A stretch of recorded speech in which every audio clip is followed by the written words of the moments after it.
भक्तन भगवान को बुलाती। तो जब कर्माबाई को मना कर दिया तो परेशान हो गई। भगवान के मन को बड़ा दुख हुआ कि जगन्नाथ भगवान के दर्शन किए आपने, किए जगन्नाथ भगवान के? फोटो चित्र में भी नहीं देखा। हाँ, चित्रपट में आपने देखा होगा भगवान की आंखों पर पलके नहीं। आप जानते हैं क्यों जगन्नाथ भगवान को बड़ा क्यों कहते हैं, कृपाल क्यों कहते हैं, अकारण करुणा वर्णाले क्यों कहते हैं? इसलिए कहते हैं क्योंकि हमारे भगवान ने ये सोचा कि मेरा भक्त दूर दूर से चलकर आता है मेरे दर्शन के लिए, मेरे सामने अपनी बात रखने के लिए, अपनी मनोकामना रखने के लिए।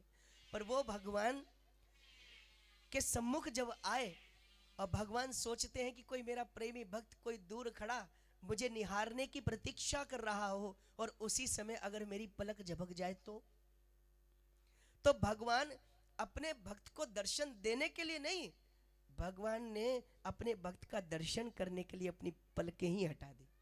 ऐसे भगवान, और उन भगवान के भक्त को मंदिर में आने से मना कर दिया। तो भगवान रात्रि में ही मंदिर से चले गए। सुबह कपाट खुले तो अब पंडा जी ढूंढते फिर भगवान कहाँ गए, कि भगवान नहीं मिलेंगे तो दुकान ही बंद हो जाएगी। बोलो सियावर रामचंद्र भगवान की। अब पंडा जी परेशान, तो एक बुजुर्ग पंडित जी के पास गए, बोले गुरु जी भगवान गर्भगृह में है नहीं, अब नहीं है तो लगता है कि अब कोई मंदिर आएगा नहीं। गुरुजी ने कहा बेटा ये बताओ क्या किसी भक्त को मंदिर में आने से मना किया था? बोले हमें याद तो नहीं है, लेकिन हाँ कर्माबाई आई थी, वह भगवान को खिचड़ी का भोग लगाती, हमने उसको मना कर दिया, आज तुम नहीं लगाओ आज हम लगाएंगे। तो बोले जाओ कर्माबाई के यहाँ जाकर दर्शन करना, भगवान वहीं मिलेंगे। और जब पंडा जी वहां गए तो हमारे ठाकुर जी बालक का स्वरूप लेकर कर्माबाई की गोद में बैठकर खिचड़ी का भोग लगा रहे। तो कहने का भाव है कि भगवान भाव के कारण ही प्रकट होते हैं। कोई सोचे कि हमारे प्रभाव के कारण हमें भगवान दर्शन दे देंगे तो ये तो व्यक्ति का भ्रम है। भगवान किसी के प्रभाव में ना आते हैं, भगवान किसी के अभाव में ना आते हैं, भगवान तो केवल प्रेम के भाव में आते हैं। इसलिए भक्त कहते हैं प्रबल प्रेम के पाले पड़कर प्रभु को नियम बदलते देखा। प्रबल प्रेम के पाले पड़कर प्रभु को नियम बदलते देखा। अपना मान टले टल जाए भक्त का मान न टलते देखा। अपना मान टले टल जाए भक्त का मान न टलते देखा। जिनकी केवल कृपा दृष्टि से सकल जहान को पलते देखा। जिनकी केवल कृपा दृष्टि से सकल जहान को पलते देखा। उनको गोकुल के गोरस पर सौ सौ बार मचलते देखा। उनको गोकुल के गोरस पर सौ सौ बार मचलते देखा। प्रबल प्रेम के पाले पड़कर प्रभु को नियम बदलते देखा। प्रभु को नियम बदलते देखा। प्रभु को नियम बदलते देखा। भगवान भाव के कारण आते, इसलिए तुलसीदास जी बार बार कहते प्रेम ते प्रगट हो ही मैं जाना। ऐसे भगवान की ये सुंदर रसमयी कथा जिसका आज ये सत्र प्रारंभ हुआ है, हम बहुत प्रेम से सभी लोग श्रवण कर रहे थे। भगवान के वंदना प्रकरण का सुंदर आख्यान कल सभी ने श्रवण किया। आए आज की कथा प्रसंग में हम प्रवेश करते हैं। कल हम आपसे निवेदन कर रहे थे श्री सती जी ने स्वरूप बदलकर भगवान श्री राम की परीक्षा ली और देवी सती को भगवान श्री राम के वास्तविक रूप का दर्शन हुआ। तो हम आपसे निवेदन करें, सती जी ने सीता जी का रूप रखा तो ये सोचकर ही हम सती जी को आक्षेप ना करें। बहुत लोग कहते कि सती जी ने भी रूप बदला, हाँ तो हम बदल ले तो क्या हुआ, परशुराम जी राम जी से झगड़ पड़े, हम कुछ कह दे तो क्या हुआ। अरे नहीं साहब, समर्थ को नहीं दोष गोसाई। जब कोई सर्वसमर्थ व्यक्तित्व कोई कार्य करता है तो उसके पीछे कोई ना कोई कारण होता है। माता सती जी संसार को ये बताना चाहती, क्या बताना चाहती हैं कि शिवद्रोही मम दास कहावा, सपने सोनर मोहि नहीं पावा। जो राम जी ने कहा है उस बात का पालन शंकर भगवान भी करते हैं। भगवान शंकर देवी सती को कितना प्रेम करते हैं, तो तुलसीदास जी कहते हैं सती जी के वियोग में, जिस समय भगवान शंकर को सती जी का वियोग हुआ और माता सती जी ने शरीर छोड़ा, तो शंकर भगवान ऐसा व्यवहार करने लगे जैसे हम संसार में किसी मानसिक संतुलन हटे हुए व्यक्ति को देखते हैं। इतना प्रेम करते हैं। कभी हंसते हैं, कभी रुदन करते हैं, कभी संतों को भगवान की कथा सुनाते हैं और कभी कहते हैं हमें कथा सुनाओ। बोलो सियावर रामचंद्र भगवान की। लेकिन शंकर भगवान देवी सती को क्षणिक एक सेकंड, एक मिनट भी नहीं लगाते। उस समय जिस समय देवी सती ने मां सीता का स्वरूप रखकर भगवान श्री राम के स्वरूप पर संदेह किया। और हम आपसे कल निवेदन कर रहे थे, भगवान शिव की अगर कृपा ना हो तो आप ये सोचिए कि भगवान शिव की कृपा ना हो तो देवी लक्ष्मी की कृपा हम पर नहीं हो सकती।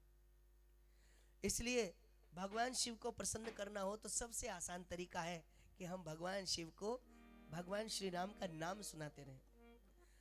आज से हम आपसे निवेदन करें, आप मंदिर में जाएं, खूब मंत्र पढ़ें जो पढ़ना हो। बहुत सारे लोग तो जाने क्या क्या करते हैं, करते रहे, हम मना नहीं करते, वो एक पूजा विधान का एक माध्यम है। लेकिन जब भी आप भगवान के सम्मुख जाएं तो आप भगवान को जय श्री राम जरूर बोलें। एक दिन ऐसा होगा कि शंकर भगवान की पिंडी आपसे जय श्री राम बोलेगी। बोलो सियावर रामचंद्र भगवान की। इसलिए देवी सती ने जब स्वरूप रखा तो एक महात्मा बता रहे थे, परम पूज्य गुरुदेव भगवान भी कहा करते थे कि देवी सती ने जो स्वरूप रखा तो हम उसको क्या समझे। आप ऐसे समझो कि देवी सती एक बार गलत काम करके हम सबको सीधा काम करना सिखा गई। जैसे एक माँ अपने बच्चे को चलना सिखाती, तो कैसे चलना सिखाती, कैसे चलना सिखाती माँ? जब बच्चा पहली बार चलता है तो बच्चा सामने होता है कि नहीं, और माँ उसके सामने, बिल्कुल आमने सामने का मतलब एक दूसरे के सामने। तो माँ देखती है मेरा बच्चा आज चल रहा है हिलता डुलता, तो माँ को लगता है आज बच्चा चला ही है तो थोड़ी दूर चलते हुए देख लूं। तो देखने के लिए क्या करती है, बच्चे को बड़े प्यार से अपने पास बुलाती है। तो बच्चा हिलता डुलता माँ की तरफ भागता हुआ आता है। अब माँ सोचती है कि थोड़ी दूर और चल ले तो इसके पैरों में मजबूती आ जाएगी। तो माँ क्या करती है, जिस स्थान पर बैठी होती है उस स्थान से पीछे चली जाती कि नहीं है? तो कैसे जाती है, कैसे जाती है? उल्टी जाती कि नहीं? क्यों? अगर पीठ करके जाएगी तो कहीं बच्चा गिर पड़ा तो हम आपसे पूछते हैं क्या माँ को चलना नहीं आता है? हाँ, माँ को चलना आता है, लेकिन माँ उल्टा इसलिए चल रही है ताकि उसकी संतान सीधा चलना सीख जाए। तो हम यही तो निवेदन कर रहे हैं। देवी सती ने भगवान श्री राम के संदेह, चरित्र पर संदेह इसलिए किया ताकि वो तो उल्टा चल रही हैं, उनके उल्टा चलने के कारण हम सीधे चल जाए। और उसके बाद भी लोग पूछते हैं कि आज भारतवर्ष में राम मंदिर की क्या आवश्यकता है? बोलो सियावर रामचंद्र भगवान की। तो हम आपसे निवेदन कर रहे थे, भगवान श्री राम की कृपा से भोलेनाथ ने देवी सती का त्याग किया, और जिस समय मन ही मन देवी सती का त्याग किया, देवी सती को बताया नहीं। और तुलसीदास जी लिखते हैं, क्या लिखते हैं, पहले तो भगवान ने मन में प्रकट होकर कहा कि पहले तो आप अपनी पत्नी को ही विश्वास दिला दो कि मैं भगवान हूं। नहीं दिला पाए, तो इस कारण से पत्नी का परित्याग किया, वो भी मन ही मन।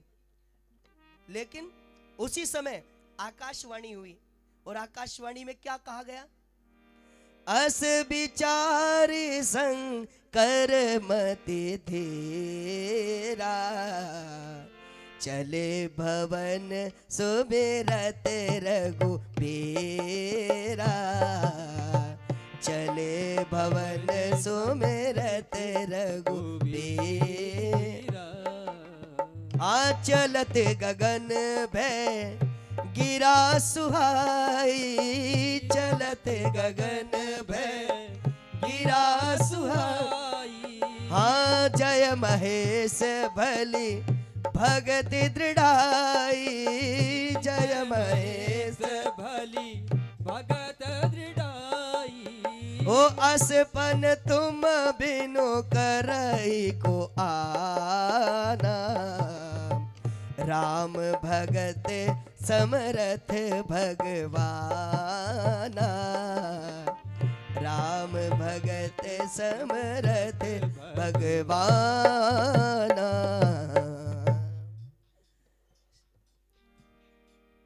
भोलेनाथ जी जिस समय जा रहे हैं तो उन्होंने मन में सोचा, और सोचकर भगवान का नाम स्मरण करते जा रहे हैं। तो आकाशवाणी हुई, आकाशवाणी में भगवान क्या कहते हैं, असपन तुम बिनु करई को आना, जो तुम कर सकते हो महाराज वो कोई और नहीं कर सकता। तुम्हारा संकल्प सिद्ध होगा जो आपने किया है, और तुम्हारे जैसा राम भक्त कोई हो नहीं सकता। अब देवी सती पहले ही परेशान, ऊपर से मन में सोचने लगी भगवान ने क्या संकल्प किया, क्या किया होगा।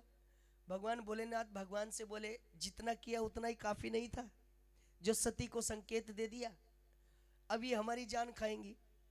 और वही हुआ, देवी सती बार बार पूछती, प्रभु बताए ना आपने कौन सा संकल्प किया। आप